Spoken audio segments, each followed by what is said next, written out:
there was never an official order to the police and the military and to the agents of government to kill. Andyan si Senator De La Rosa. Wala akong sinabi na gano'n kasi abogado ako.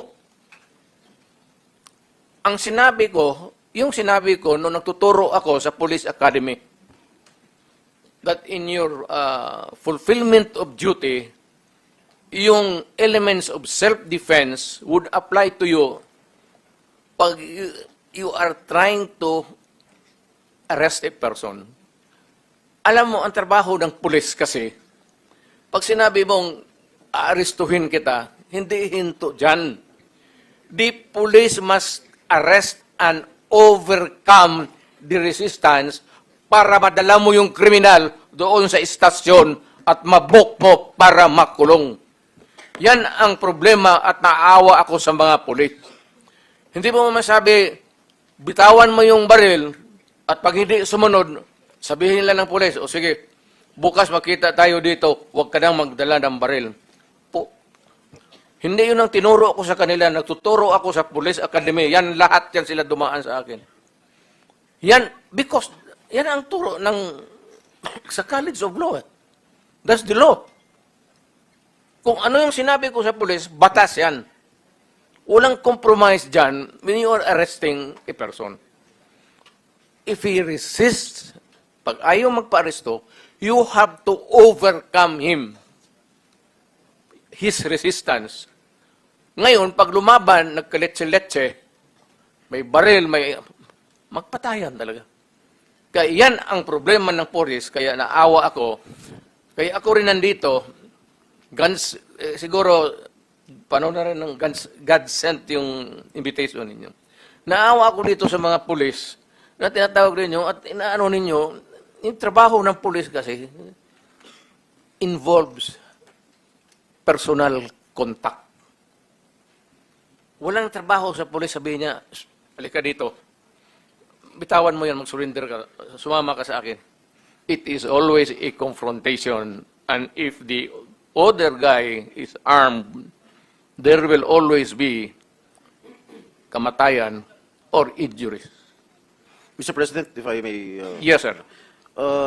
Kasi napapanood ko kayo sa TV, nung hindi pa ho ako senador, during your term, na meron ho kayo sinasabi, uubusin ko kayo, papatayin ko kayo. Ano po ibig sabihin? Sino po yung uubusin ninyo? Sino yung papatayin ninyo? Ito ba yung mga user, mga pusher ng illegal drugs? Yes, sir. Lahat. Hold-upper, kidnappers. Hindi lang sa drugs? Hindi lang droga, sir. Lahat po. When I was mayor, kalaban ko lahat ang criminals. Huwag naman yung mga staff. Wala akong pakialam dyan mga... yung mga cheke-cheke. Yung mga kidnappers, sa Mindanao po, marami yan. At yung mga lawless elements doon, when they go on a rampage, they take over the entire municipality. I-hostage na lang yung municipality, yung bangko lahat doon, hino-hold up. At yung police hindi makagalaw kasi nakapalibot sila and there are civilians. And they cannot start a war because the civilians eventually will be killed in the process. Patay sila. Nung sinabi niyo pong uubusin ko kayo lahat, papatayin ko kayo lahat, ito ba ho yung naging resulta kaya marami hong naging patayan, Ginoong Pangulo? Literally, yes. So, pero wala ho kayong inuutos sa mga dating chief of police ninyo, chief of PNP na pumatay? Warning lang na, istorya man lang yan, sir. Chismis lang ho? Alam mo, pagka mayor ka, o presidente ka, pag sinabi mo, hoy, huminto kayo dyan, masama yan, illegal yan, walang mangyari sa syudad mo. Pag sinabi mo, huminto kayo, papatayin ko kayo. Pag hindi sila huminto, of course, the police would come in. Sabihin ko sa police, pag naghawak ng baril, ito yan sila, dumaan yan sa Davao lahat. Koy, pati, ito, si Danao, lahat yan sila, dumaan ng Davao. Ang order ko talaga sa kanila, pag makahawak ng baril, patayin mo na para one less criminals. Bukas mag-hold up na naman yan, may problema na naman tayo.